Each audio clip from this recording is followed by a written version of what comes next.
Good morning. Welcome to Undisputed. We are live from LA. I'm Jenny Tapp here with Skip Bayless, Shannon Sharp. It's Friday. Hey, guys. Yeah, how are you, Jenny? How you doing? I'm great. Good day. Yeah, I know somebody laughing now. Yeah. Somebody was laughing earlier in the year. They were 0-2 the Chargers. Yeah. Laughing now. But somebody's homeboy let him down, and my homeboys are on the way to Indianapolis where they're going to close some deals. But I was ready when the Chargers get to the Super Bowl. Oh, are you? That'll be worth like 15 cases right there, right? Well, how about Chargers-Cowboys Super Bowl? Would you like No.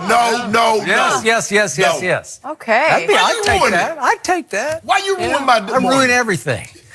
Thank you. How You are you? ruin everything. Your day coming on Monday. On today's show, how will Shannon defend LeBron after last night's performance? That's a very We good didn't question. even get to that. And then we've got Skip's Cowboys. Are they going to keep rolling in Indy on Sunday? You know we're going to talk about that, but we have to start with last night's thriller. The Chiefs had won 9 straight against the Chargers coming into last night's game, but that streak is over. Kansas City started off strong behind 2 touchdown passes from Patrick Mahomes. They led by 14 late in the fourth, but Phillip Rivers led the Chargers comeback with under 10 seconds left. He hit Mike Williams on a touchdown pass to pull LA within 1. Then they decided to go for 2, and Rivers hit a wide-open Williams again for the win. Both teams are now 11-3, tied at the top of the AFC. Let's take a listen to the Chargers on their decision to go for 2.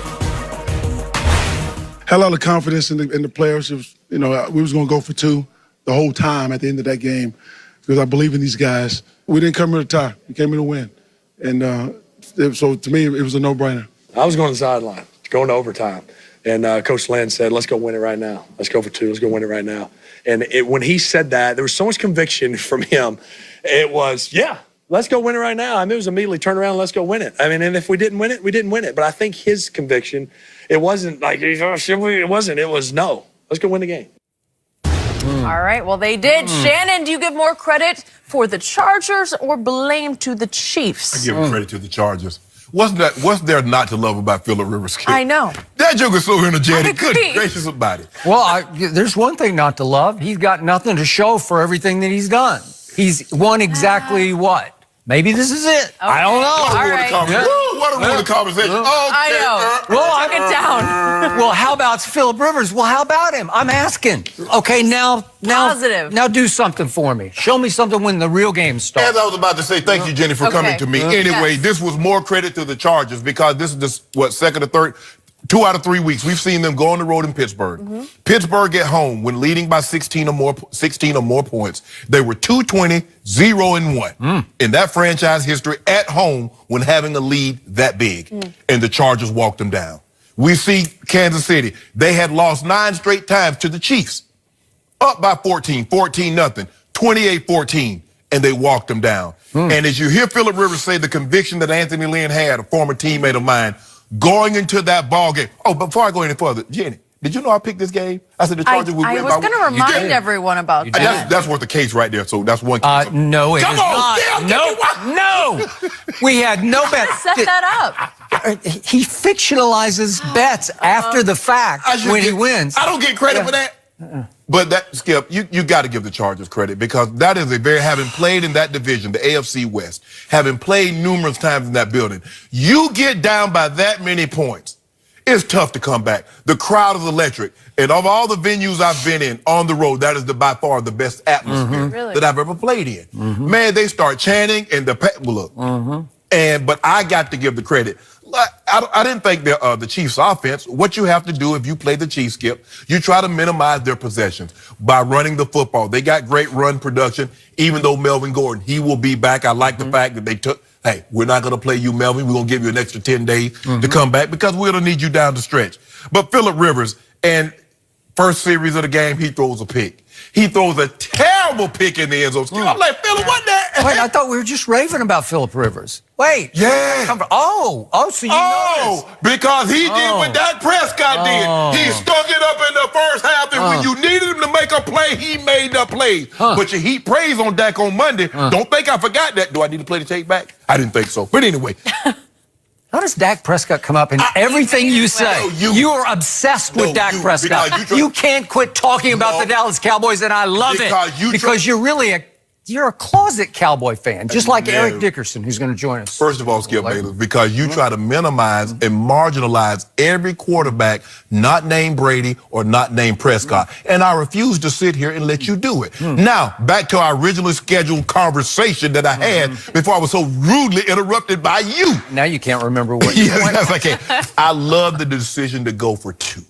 Because if you notice the issues they've had over the last couple of years, Skip, with field goal kickers, do you really want to trust that situation? What if you lose the coin toss? Do you feel comfortable that your team's going to stop? I understand that you stopped them in the last 5 minutes and you got the ball back, you scored a touchdown, came close to losing the game because you almost fumbled a punt. Fumbled a punt, it's over. Skip, when you get down by that many points, a lot of things have to go wrong for the other teams while you make every play that's right. Because think about it, they kick the Chargers, they go up 28-14. Chargers go down the field and score. And then they squib kick it. Guess what happens? You get a block in the back. So now you push back. You run it on first down, they stop you in the backfield for a 3-yard loss. So now you're playing behind the sticks. It's 2nd and 13. So a lot of things had to go well. But give the Chargers credit for being resilient. And they're a reflection of their head coach, Anthony Lynn, like I said, a former teammate of mine. And because Philip said, hey, I was playing going into the sideline for overtime. He's like, nah, bro, we going for 2 and we going to win it. Give the credit to this team. So, number one, I give great credit to Anthony Lynn, who did exactly what I tweeted that he should do before this all transpired, as that looked like they might score. I said, you have to go for 2 here. Yes. And your former teammate, Anthony Lynn, had already calculated that and was saying, we are just going to go for 2 because his quarterback had the hot hand. And I am not a detractor of Phillip Rivers. I like him. Sometimes I even get close to loving him, and then I can't because he disappoints me. He did what he did in the end zone. That's correct. So the point is, I remember a year ago, I picked them to steal the division, to come out of nowhere and win the division, and they missed the kicks early in the year that cost them this game and that game. So there's something about Phillip Rivers that I still can't quite buy all the way into, but he was extraordinary in that last drive, and you should have kept the ball right in his hands. And on the road, just go for the kill. Just try to put them away. And it looked like our man Orlando Scandrick, ex-Dallas Cowboy, it looked like he got lost. But I don't know if it's his fault or not. No. What happened, Skip? They're playing what we call a banjo coverage. Yep. So you're playing in and out. So you see how they had it. Now, if the receiver releases inside, the cornerback inside, he has him.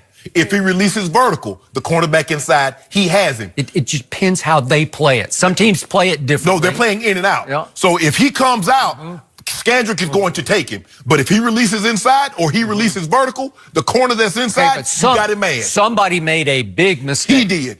Who? The inside corner. Okay, all right. I believe Scandrick was right because the guy released I straight up. hope you're right about that for his sake, because I wasn't sure last night, but they were looking at each other like, whose fault? It's your fault. No, it's your fault. No, it's your fault. Well, whatever happened, that was about as easy a 2-point conversion as you will ever witness, right? Yes. Because it was 0 degree of difficulty in the end. So I give you all of the above, but Jenny Taft, I have had to sit in this seat week after week after week after week after week and hear about Patrick Mahomes, Yeah, right? yeah. And how he's running away with the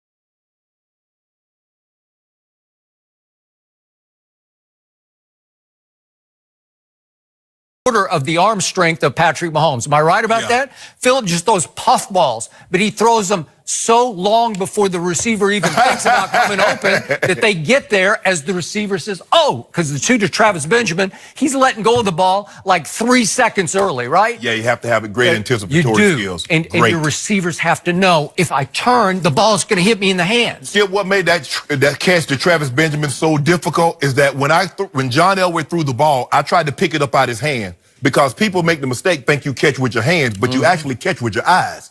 So I'm trying to pick the ball up out of his hands. Well, the Fuller is between Phillip Rivers and Travis Benjamin. So he's blocked. And so if you notice, the ball is down here. So basically, he sticks his hand, and that's why they always tell you, get your head around, son. Get your head around quick because you never know where the ball's going to be. So, James Taft, I think I have to reclaim some of my time here while somebody across me has to live in the past, but that's okay. All right. No, I'm just trying to, Okay, I got it. It was a good point. It was a fair point. Back to Patrick, my homeboy, who might not be your homeboy much longer. He still is. He still is? Yeah. So I'm going to remind everybody that in order, if we go back just a few weeks, my homeboy on a Monday night football game, it was a classic.